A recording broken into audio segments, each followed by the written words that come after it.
All right, well, good morning, everybody.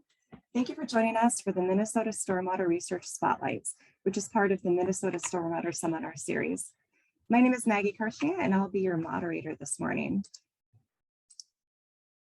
To start things off, I'm just going to give a quick background on the research spotlights. These spotlights are really intended to highlight results of recently completed research projects funded by the Minnesota Stormwater Research Council and the Water Resources Center. These spotlights are paired off with our every other month seminar series, which is brought to us from St. Anthony Falls Laboratory in partnership with the Water Resources Center. Now, the seminar series is just a little bit different than the research spotlights. The seminar series brings in nationally recognized experts to talk about key stormwater topics. Now, if you want to learn more about these upcoming opportunities for either the research spotlight or the seminar series, you can visit the website in blue below. And just a heads up that all of our seminar series and research spotlights are recorded. So you can find these on the SACL YouTube channel, or you can visit the website in blue above. These are great for sharing and great for viewing back to catch key highlights. And if you don't want to watch videos, you can also learn more about both of our current and our completed research projects by visiting the Water Resources Center website. The website address is listed in blue above. And when you go there and click on current or completed stormwater projects, which is the area circled in green, you're going to find a whole slew of information. There is mid-project presentations, there's final reports, there's data sets. You can learn a lot more about these research projects by visiting this website. And we have an in-person upcoming meeting. So the time has finally come for in-person meetings again, and we're so excited. The annual meeting of the Minnesota Stormwater Research Council will be on July 21st. It's going to be an all-day in-person event at St. Anthony Falls Laboratory. And if you haven't been to one of these before, it's pretty great. All of the current ongoing research projects are highlighted. So if you want to know what's happening with stormwater research, you definitely want to attend this event. So please put it on your calendar and plan on attending. Oh, and I also wanted to take an opportunity to thank our co-leads on the seminar series, Dr. John Gulliver and Dr. Andy Erickson. Just wanted to give a shout out and say thanks for all of your help and all of the support SACL's provided for the seminar series since 2019. Okay, last thing I'm going to mention before we hear from Ryan Noe, we have some upcoming presentations for the research spotlights and seminar series. On April 21st, it's going to be a seminar series. So we're bringing in Ching-Wang Chang. She is from the Urban Climate Research Center at Arizona State University. And then on May 19th, that will be the research spotlight. So we'll be hearing from Daniel Ferrata and Brian Wilson, and they'll be talking about their research projects on monitoring methods for prioritization and assessment of stormwater practices. Then on June 23rd, we're going to go back to do a seminar series. And we've invited in David McCarthy, and he's from the Nash University Center for Water Sensitive Cities in Australia. So if you want to hear about any of these upcoming seminar series or research spotlights, again, you can visit our website, which is in blue below. Okay, enough of me talking. That brings us to today's research spotlight, which features a completed project funded by the Minnesota Stormwater Research Council and the Center's Stormwater Research Program. Okay, so a quick note, please use the Q&A function if you have any questions for Ryan during his presentation. And if you see a question that you like and you want to hear answered, please give it a thumbs up. The more thumbs up a question gets, the higher it floats on the list, and those are going to be the first ones answered. So please be sure to do that. Again, use the Q&A function, not the chat. And all right, with that, I would like to introduce our presenter, Ryan Noe. He is a senior scientist in Dr. Bonnie Keeler's lab in the Science, Technology, and Environmental Policy area of the Humphrey School of Public Affairs at the University of Minnesota. He manages projects on water and land use with a focus on co-developing actionable research with state agencies, conservation organizations, and policymakers in Minnesota. He also collaborates on the Natural Capital Project, where he contributes to the development of tools and methods to understand the biophysical, economic, and social consequences of changing land uses. He has a background in geospatial analysis, which he uses to model and map the public returns on investment from conservation activities and to prioritize future investments. And with that, I'm going to pass it off to Ryan. Thanks, Maggie. So today I'll be talking about a project that we just wrapped up. It's been going on for about 2 years now. We started right after the pandemic, so this is one of my pandemic projects. But I need to first acknowledge my collaborators, in particular, Jonathan Burkle, who is the graduate research assistant involved in this project. He implemented some of the core functions and it was just really great to work with. And Tracy Twine, who is responsible for the climate model dynamic downscaling that really made this project possible. So I'm going to start by giving a quick background on what NOAA Atlas-14 is. And I know this might be familiar to a lot of the audience, but it has a lot of technical terminology that I'm going to be referring to a lot. So I want to give some background on that before I get started here. Atlas-14 is what defines the numbers that people are referring to when they talk about a 100-year storm. But what sometimes gets lost in that is that those numbers are specific to individual places. A 100-year storm is different in different parts of the country.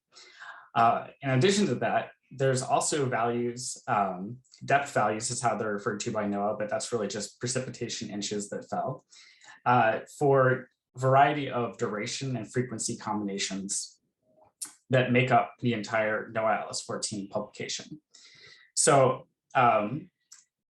that's where you get things. So for example, in Minneapolis, St. Paul, you'd have 24 hours, which is the duration. And then you'd have a frequency, which is sometimes also referred to as the probability of the event, or a recurrence interval, which is how often it happens. So 1 over 10 years or a 10% probability. And then if you take those three numbers and you put them together, you get a depth, duration, frequency curve.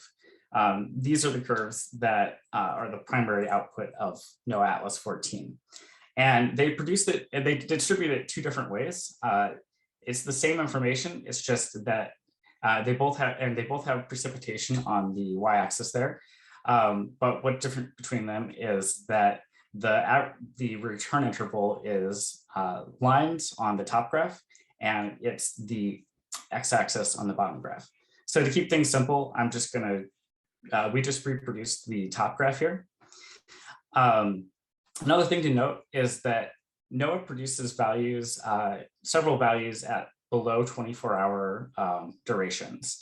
But because of the climate data that we had access to for this project was started at a 24-hour time step, we didn't try to reproduce those values. So they're grayed out here. We were able to do it though for 24 hours up through 60 days. So now that we know what we're trying to replicate, the next question is, how is it calculated? And the first step in calculating these depth, duration, frequency curves is to calculate an annual maximum series, or an AMS.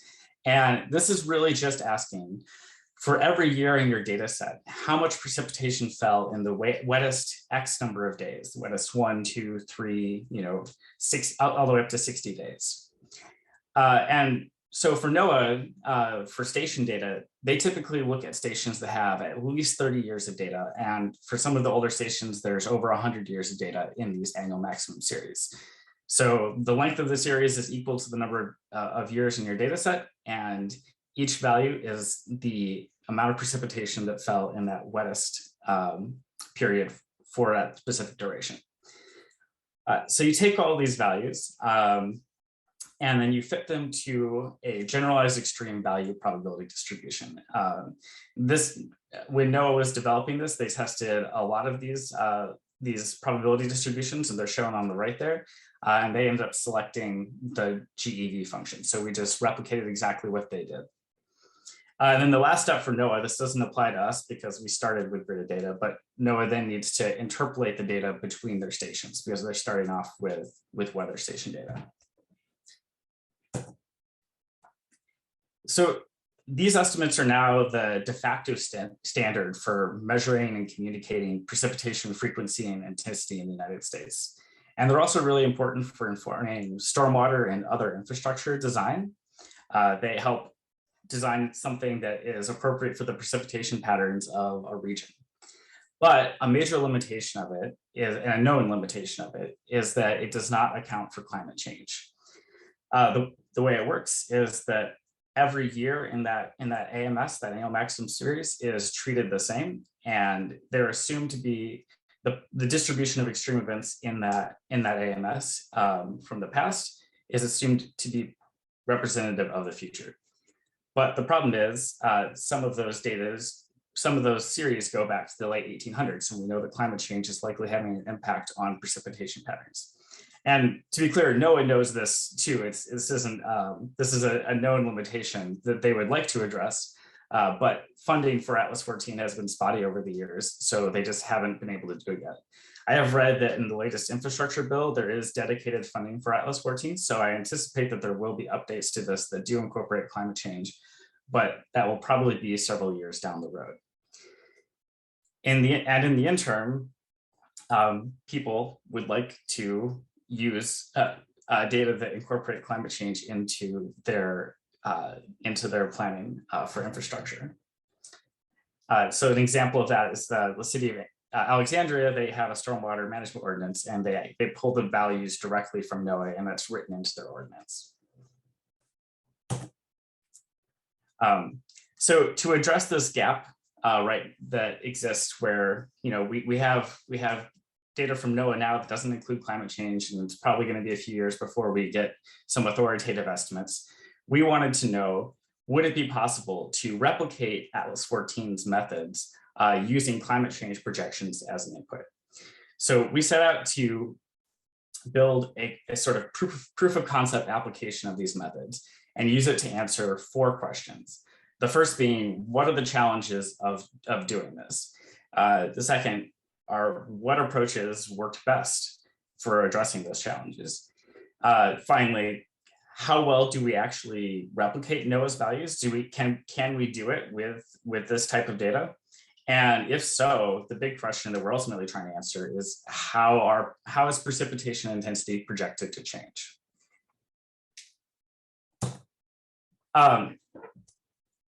So there are plentiful climate change projections in the world, but at least in our review, we did not find any applications that converted those climate change projections into these Atlas-14 style depth, duration, frequency curves that measured the changes in intensity.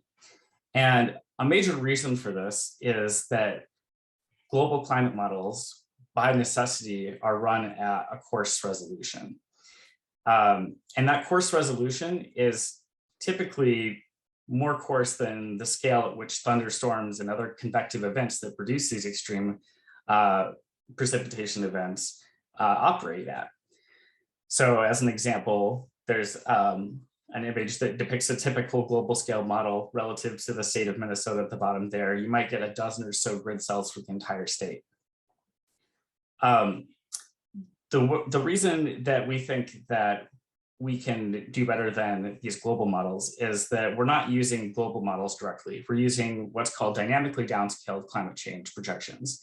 And dynamic downscaling, as opposed to statistical downscaling, takes these global models and then runs them through a model that is similar to the model that you would use to predict the forecast. So it's, it looks like a radar output when you look at the outputs.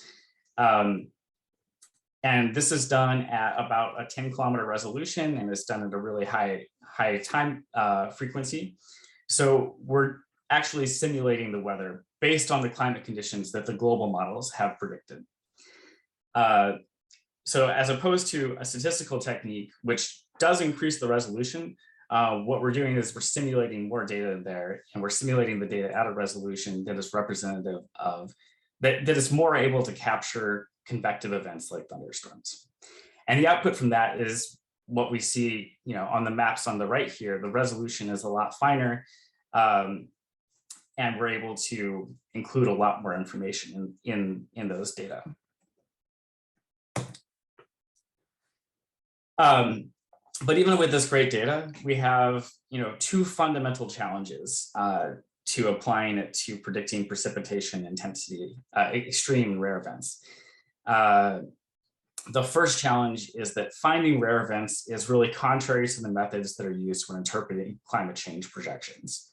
And what I mean by that is that climate change projections are at their best when you average many years together and you average many models together and you use what's called an ensemble approach.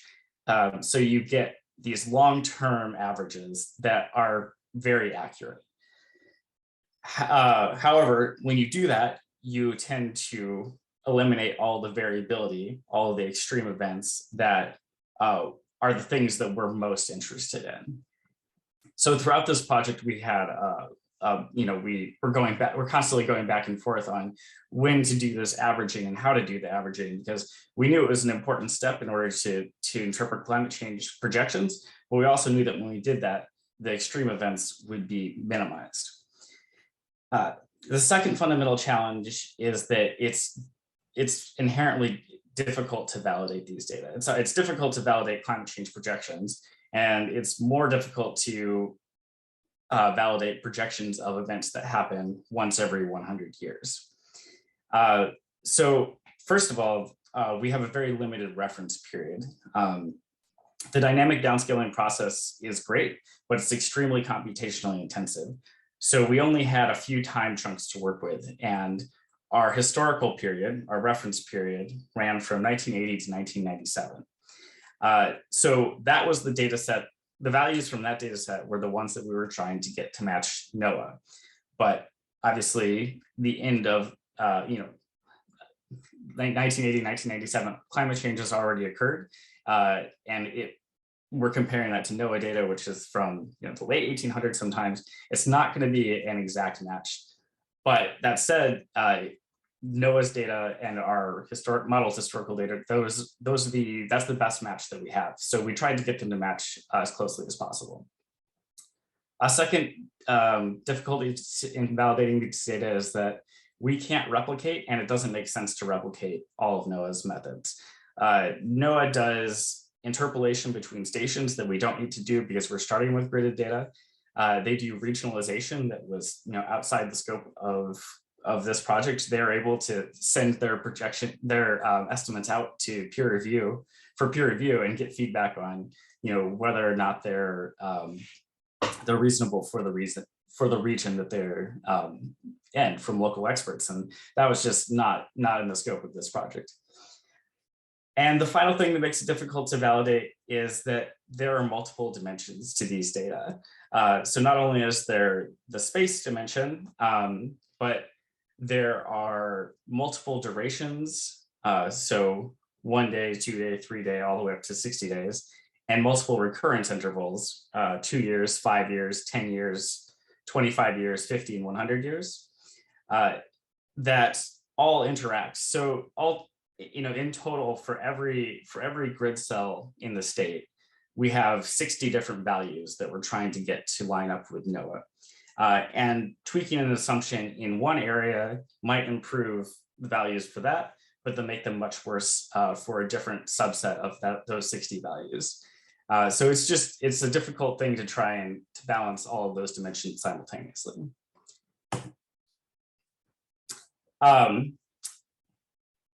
Throughout the course of this project, we tried to replicate NOAA's methods as closely as possible, but there are many instances where that didn't make sense or it wasn't possible. So in those instances, we had to develop our own assumptions and our own methods. And we had to determine which of those were the best. So the way we went about doing this was to calculate how well the county average for every county in the state lined up with NOAA in our model's historic data, and to do that for every depth, for every frequency and recurrence interval and duration combination. So because there's 87 counties and 60 duration recurrence interval combinations, that ended up being about a little over 5,000 values that we're using to validate. And I won't go through all of the different tests we run. I'm just going to talk about these three because they were the ones that had the biggest improvement between these methods had the biggest improvement between our values and NOAA's values. So the first thing that we tested is, can we make our time series longer? We knew going into this that we only had 17 years of data in our reference period and also in our future scenarios. And we knew that NOAA preferred to use stations with more than 30 years of data. So it wasn't clear that we'd be able to, we'd have enough, our AMS length would be long enough to reproduce the shape and the magnitude of NOAA's curves. So one thing that we wanted to test is whether or not we could use the fact that we had multiple climate models to artificially increase that AMS length. So the dynamic downscaling process it was done for 8 separate independent global models, which could in theory increase our AMS length from 17 to 136 years, which would be really useful. But because the same forecasting model was used for the dynamic downscaling process for each of those models, they're not entirely independent. So we didn't know if this would be a good approach. We thought that, so we tested it both ways. We tried using the 17 years and passing that to the generalized extreme value function. And we tested it with 136 years. And we found that using the 136 years was by far the biggest improvement of all of the methods we tested. And that's consistent with other climate change or climate modeling techniques. Generally, you want to preserve the variation in your data as long as possible. And that was true in this case as well.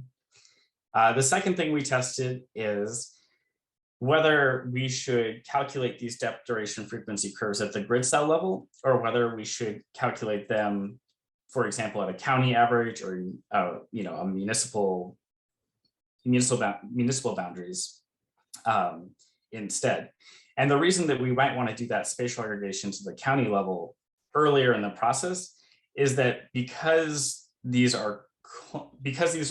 is model data, they might contain extreme values that are not representative of what we'd expect due to climate change. They might just be the fact that models can sometimes produce weird values. And one approach for mitigating those effects is to look at the average over an area, so you don't end up with one grid cell with really crazy values. So we tested averaging at the county level before we passing to the function and doing it at the grid cell level, and found that the grid cell level was the better way to do it. But interestingly, the county level data performed much better for 1 day and other short duration events. It performed worse overall, but it really helped with getting those 24-hour events more accurately modeled. Which brings me to the third thing we did to improve our agreement with NOAA, which is to use the smoothing function that they apply to their data to estimate short durations. So NOAA has this step that's shown here on the figure on the right. This is from their documentation. Because each duration is calculated independently, you can get kind of a bumpy curve. And just for aesthetic reasons, NOAA fits a cubic spline function to those data so that it gets those nice DDF style curves in their output. But we realized that when we replicate that step, we don't have to pass it the 1 day and the 2 day durations that we know we're systematically underestimating. We can leave those out and then use the shape of the curve to better estimate those values. And I can visualize real quickly what that looks like. And this is also representative of how we tested a lot of our assumptions. This is a crazy table, and you don't need to understand a lot of what's going on here. But each row is a county value, and each column group is a recurrence interval, and each of the individual columns is a duration. So these are the 5,200 some values that I was mentioning earlier that we used to test and validate our methods and our assumptions. And the reason we did this approach, there's a lot of different ways you could have done the validation and you get slightly different results. But the reason we picked this one is that it allowed us to look at summary statistics, but also allowed us to visualize these multiple dimensions all at once. And you can see here, every one day duration, there's, we have a systematic underestimate of NOAA's values in our data. And we wanted to try and improve that because we knew these one-day duration values are really important for planners. So this is what the data looks like before we did that smoothing extrapolation step that I was describing a moment ago. And this is what it looks like after we did that smoothing extrapolation. So it improved things overall quite a bit, but in particular, the one-day durations are much more accurate. The trade-off is that the one-day durations for the 50-year and the 100-year event are now they're slightly wetter than they should be. But overall, the improvement was noticeable. So we decided to go forward with this approach. But I will now switch to looking at a slightly simpler version of that same table because it's a lot easier to, to see this on a PowerPoint slide. So this is the same data that I was just describing, but we're looking at it aggregated to these regions of Minnesota. And the individual values that you see there, those are the percent difference between NOAA's values and our modeled historic values. So this is our error. This is how far off we were from the values that we were trying to match. And overall, this is better than I was expecting. We had a very short time series to work with, and I didn't think that we'd be able to get these as accurate as we did. That said, there's still some biases in our errors. For example, the 2-year recurrence interval, these really frequent events, we tended to underestimate them just overall. And I don't have a good explanation for why that is. We did great with the 5-year, and the 2-year we should have been okay because we had plenty of data in our time series to estimate that, but they just always came out a little low. So the values that we did the best with were the 5, 10, and 25-year. And then the 50 and 100-year values, we tended to overestimate. And this also did not surprise me because these are rare events and we had a pretty short time series to work with. So we're getting, it's just harder and harder to predict rare events. So I'm not surprised we had errors there. But that said, they were still pretty close to NOAA's values. So keeping this table in mind, I'm gonna show a table that's very similar. But instead of being an error, this is now our projection. So this is the difference between our modeled historic data and our modeled end of century high emissions scenario. This is the end result that was the overall goal of the project of, how is precipitation intensity going to change, where and how much. And just as a side note, the reason that I don't show these two figures merged into one and just show from NOAA to end of century model data is that that's generally a bad practice when communicating and analyzing climate change projections. Typically, you want to compare model data to model data because the errors in your model will be consistent between time periods. And then if you do compare your model data to observed data, you want it to be for the same time period, because you don't want to be, you want to minimize the number of sources of error. You want that to just be the error between your model and reality. So that's the reason that you have to kind of look at these two tables in tandem to interpret the data.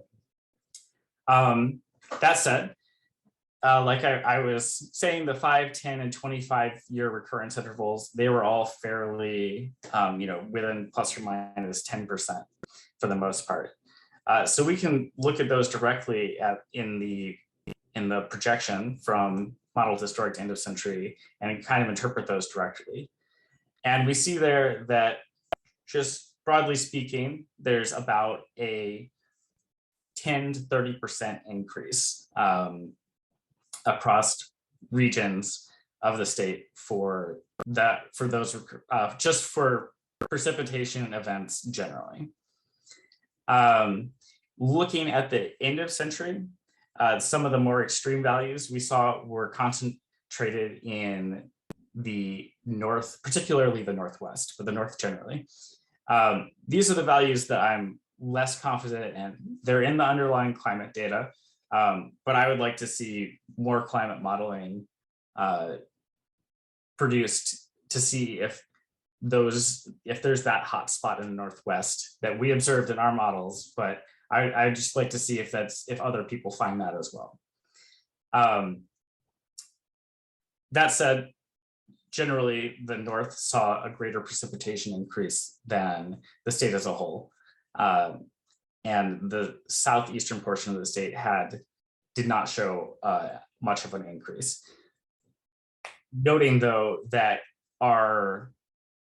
we overestimated the values in southeastern and southern Minnesota in our historic data. So it's possible that the absolute values, the precipitation depth in inches that we projected is greater than NOAA, even if there is a no change or a negative value, just because we overestimated that in the historic period. So the tabular data, the tables I was just showing you, they were, I produced them mainly for visualization in the report and in presentations. Ideally, you wouldn't want to aggregate a region of the data we have to a region that big. There's just no reason to, because the data that we have is actually at this 10-kilometer resolution, and there's some variability in the state. The reason I do that is because it's hard to visualize all of the results in map form. So what I'm going to do is show you a series of 4 maps here from a subset of our duration recurrence interval combinations. These we have maps available for all combinations. So I'm just going to highlight a few of them here. So the combination that we did the best on was 60 days, 5-year recurrence interval. And unfortunately, I don't think this is a particularly in-demand combination from stormwater engineers. But I think that we did well on it because it's closer to how a climate model would operate, in the sense that 60 days is a longer time period. Like I was saying earlier, that's when climate models do better, is when you have a longer amount of data to work with. And then 5 years is a short enough recurrence interval that we had a few of them. We had 3 5-year events in our 17-year series. So the map then on the left looks pretty good. That is our error map. It's the comparison between NOAA and our modeled historic data. And these are all color coded so that white is plus or minus 15%. And most of the states is within that region. So then looking at the projection side of things, we see that most of the state then is now 15 to 30% higher amount of precipitation for the 60-day 5-year event. Turning now to the combination that we did the worst on, which was the 10-day 100-year, it's not surprising that our worst projection was a 100-year one. It just gets harder the more rare that you go.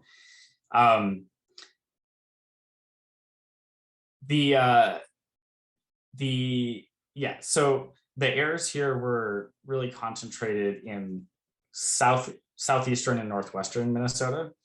And that's also where the biggest changes were shown in our projections.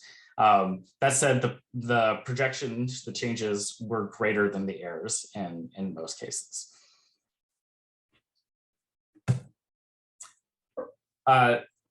So the next combination is 1 day and 25 years. And I selected this one because I think this is one of the ones where our errors were relatively low, but it's still a commonly used one by stormwater engineers. And this is one where that north central, just northern Minnesota really shows up as being an area that we modeled pretty well in the historic period, and has probably a 30% increase in precipitation for this 1 day, 25-year event. And all of these, you're seeing that northwestern, that Red River Valley was a real hot spot. That's, I was talking about that earlier. That's in our underlying climate data. And it's one of those things that it could be real. There are plausible values, but I would like to see some more modeling to see if other people are picking up on that as well. And then finally, the last set of maps I'll show is for the 3-day, 50-year recurrence interval. And this one I selected because the error was overall pretty good, but this is more on the extreme end of what we're of our projections as far as how rare it is. So the same patterns are showing up again here, where north central Minnesota is showing big increases. The Red River Valley is showing huge increases, and southern Minnesota is not showing increases. In fact, it's showing declines. But looking at our error map, that is an area we overestimated in our baseline. So those maps are all available for advanced users, but there's like 540 of them, so they're hard to work with. You'd have to probably be a GIS specialist or some kind of modeling specialist in order to find them really useful. However, we also wanted to produce something that would be useful to everyone. And after some iteration, the thing we decided on was to produce a report for every county in Minnesota. So there's 87 of these available online.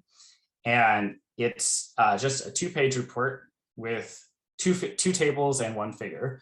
And the figure is the depth, duration, frequency curves that I described earlier. And the tables are the 2 that are shown here.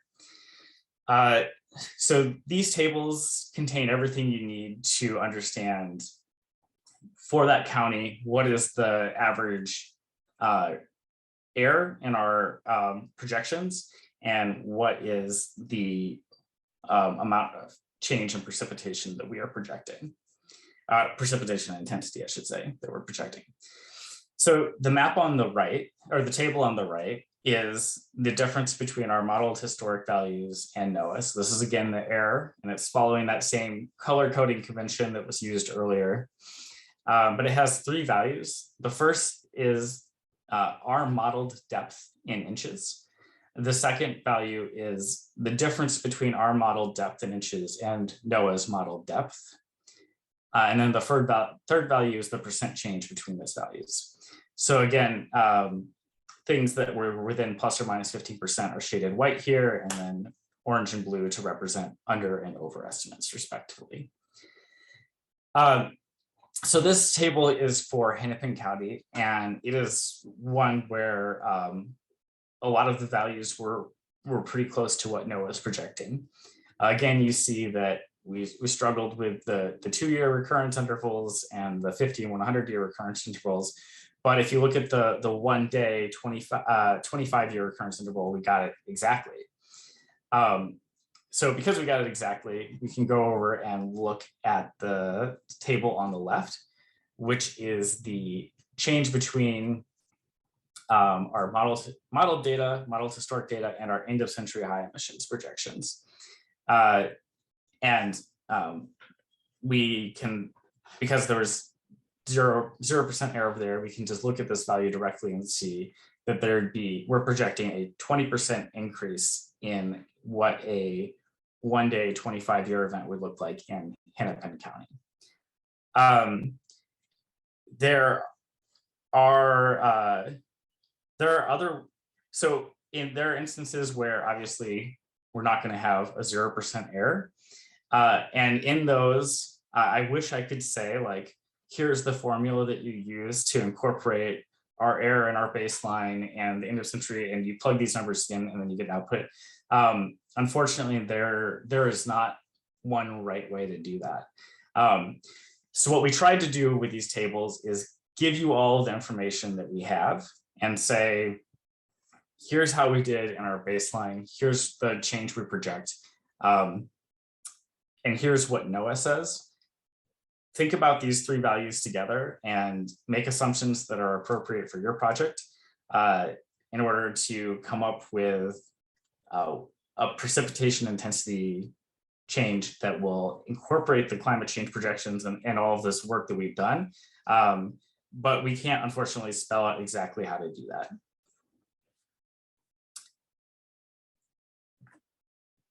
And I just said this. So yeah, to reiterate, this is a proof of concept. I think it's a really useful step. We had really good alignment between NOAA and our model's historic values. But as I described earlier, there were a lot of limitations to our validation approach. And that's just a fundamental challenge of this work. We also didn't do an uncertainty assessment. That would be something that, that could be done in future work to provide a little bit more context for the uncertainty surrounding these projections. So to reiterate, when you're looking at these numbers, you should consider the NOAA values, you can consider the model historic and the model future data together. There's no one size fits all solution for combining those, but they all provide useful information. The other thing I would say is to consider the local results in the context of the statewide trends. I feel great about the 15 to 30% statewide increase. That's consistent with what we've seen with just the excess amount of precipitation that's projected at the end of century. I'm less confident that in some of the the doubling of values that we saw in like the Red River Valley. That's definitely an area I think that needs further exploration, because if those projections turn out to be true, that's an important finding. So the next steps for this project are to distribute the data. They are online now. You can go to that URL, and on that page there are several links that you can use to download the written report that describes all of the methods that we did here, that we used to produce these data. You can download all of the county reports for the state in one zip file. Or if you're an advanced user, you can download the gridded data and look at these data at the highest resolution possible. And you can perform your own aggregations. So if you want to know what the changes are for a watershed or a municipality or something like that, the gridded data are available for you. And just real quickly, in the future, I think that it would definitely be possible to expand these to the hourly data, so we could even better match what what NOAA produces. And we could produce exceedance probabilities that or recurrence intervals that are longer than 100 years. NOAA does 200 and 500 and 1,000 years. We didn't do them for this project because because the short length of our time series made us feel like that would be really pushing the bounds of what the data could do. And it would be good to explore the uncertainty of these data some more. But the application that I'm most interested in is applying these methods now that they've been produced. It's a lot easier to apply them to future iterations of dynamically downscaled climate change predictions that I know colleagues at the University of Minnesota are working on right now. So with that, I will open up for questions, and my email is at the bottom there if you want to reach out to me directly. Great, well, thank you, Ryan, for that great presentation of the research results. We do have a few questions coming in. And just a reminder to everybody that if you have questions, please put them in the question and answer section at the bottom of your screen. And don't forget to give a thumbs up to those questions that you'd like to see answered. So our first question for you, Ryan, is, have you looked into the climate change information from the Minnesota DNR Climatology Office? If I recall correctly, the information they published shows increased precipitation for the southeastern and northeastern portions of the state. Yep, we are using the same data sets. DNR, yeah, they're collaborators with Tracy, and we're starting from the same place. So if there are differences in spatial trends, there are a lot of things to keep in mind that, for example, well, for one, DNR is not running their numbers through these generalized extreme value functions and then comparing it to NOAA and looking at percent differences of there's a lot of opportunities there that would change the spatial distribution of between what they are showing and what I'm showing, but we're using the same underlying data. Great. Next question is from Amy Rigo. It is, what are the key takeaways for folks designing storm systems and working in public works departments? The key takeaway, I would say, is that anywhere you are using Atlas-14, you now have values that are in the same format and follow the same methods as NOAA's Atlas-14 that you can cross-reference against. And it would be, I think it's worth doing. I think that, a lot of the changes I talked about today were 15%, which doesn't sound like a whole lot, but for a lot of recurrence intervals, that's the difference between going from a 100-year or once in 100-year event to a once in 50-year event. It's becoming twice as frequent when you go just like a 15% increase in precipitation depth. So I think any place you're using Atlas-14, it would be worth just cross-referencing it with these numbers to see how things are changing. And you don't have to, this is not, I'm not NOAA. This is not an authoritative update from NOAA. But I think it's just worth checking out, and it's relatively easy to do.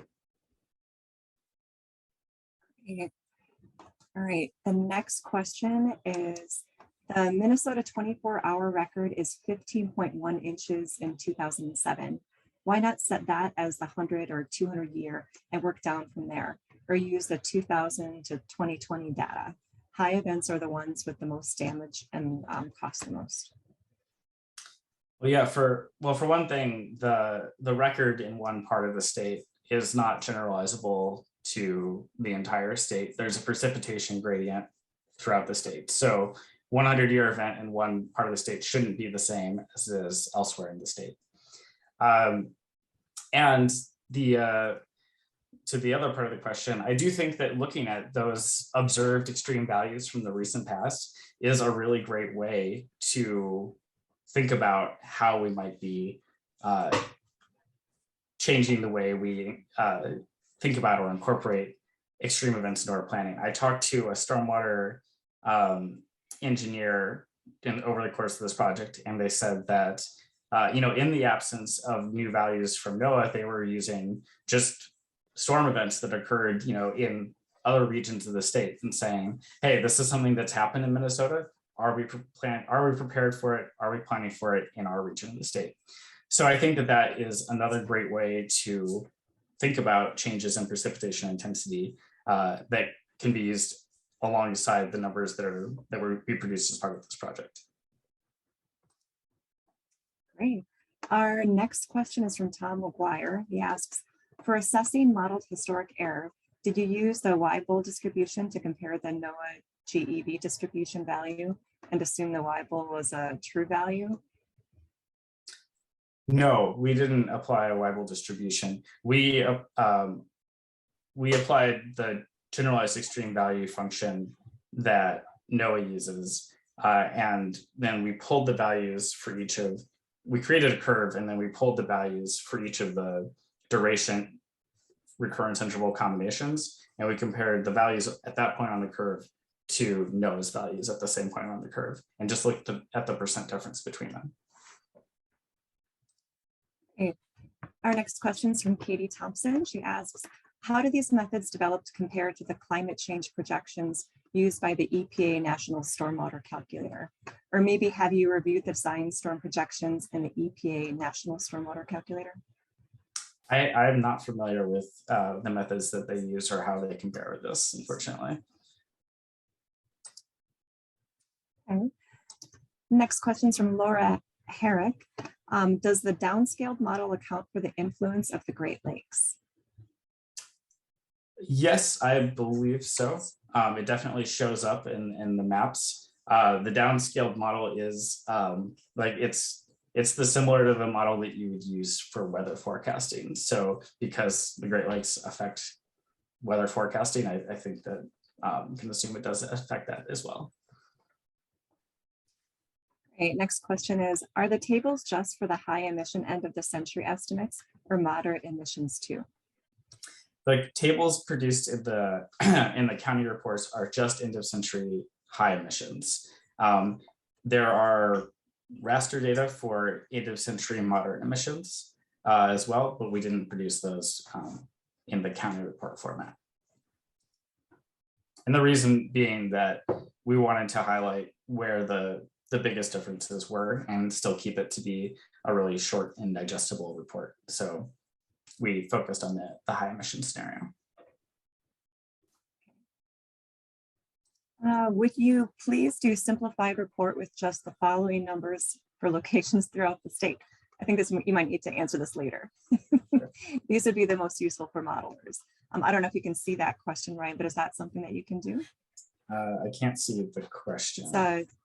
So it's a simplified report with just the following numbers, like a 2-year 24-hour storm, 10-year 24-hour storm, basically just like a shortened report.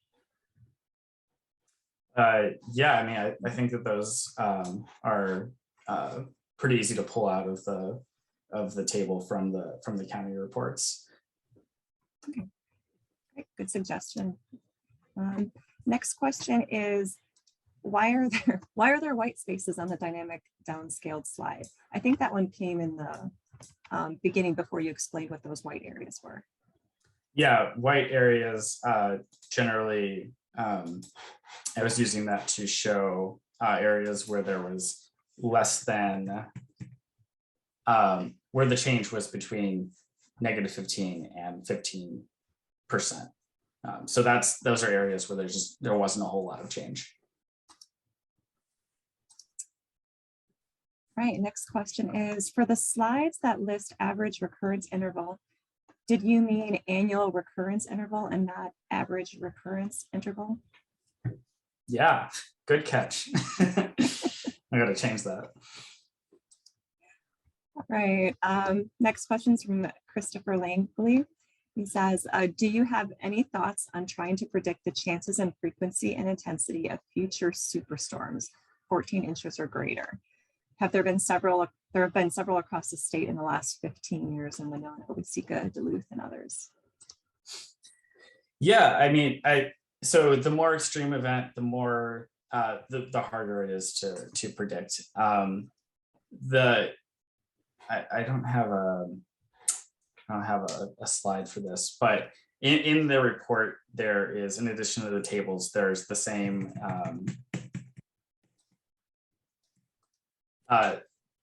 depth duration frequency curve that NOAA produces.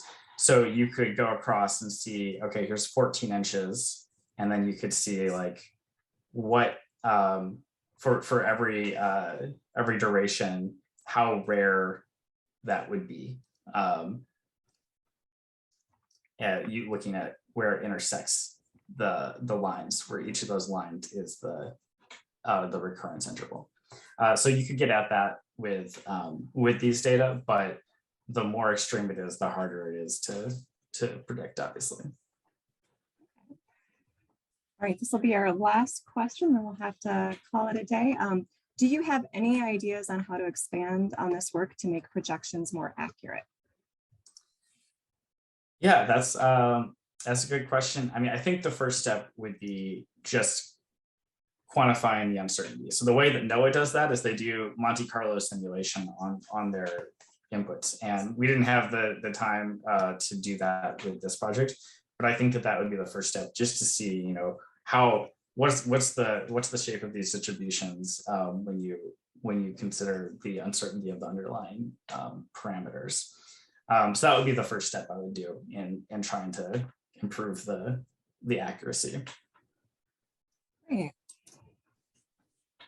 Well, let's give Ryan a virtual round of applause and thank you for sharing your work.